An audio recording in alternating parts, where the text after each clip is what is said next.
সম্পাদক আজকে 14 বছর যে বুকে ব্যথা নিয়ে বেড়াচ্ছে আমার ভাইকে খুনি, সিরিয়াল খুনি শেখ হাসিনা জেলখানায় ঢুকে নিজ হাতে জবাই করে হত্যা করেছিল। সেই কথা বলতে পারিনি, আমার ভাইয়ের নাম উচ্চারণ করতে পারিনি। প্রেস ক্লাবকে সহ মুখে চোখে কালো কাপড় বেঁধে দেওয়া হয়েছিল। আজকে আপনারা সেই সুযোগ এনে দিয়েছেন, সেই জন্য আজকে আমি এই কথা বলতে চাই যে আমার ভাইয়ের বিচার, আমার ভাইয়ের হত্যার বিচার চাই। শেখ হাসিনাকে ধরে এনে জন আদালতে ফাঁসির মাধ্যমে এই হত্যার বিচার করতে হবে। আর আমার ভাইয়ের নামটা আপনারা জানান, আমার ভাই জাতীয় বীর মেজর ফজলুল হুদা, জাতীয় বীর মেজর ফজলুল হুদা, জাতীয় বীর মেজর ফজলুল হুদা।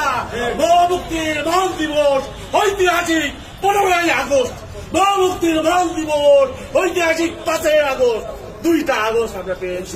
লাল আগস্ট জিন্দাবাদ।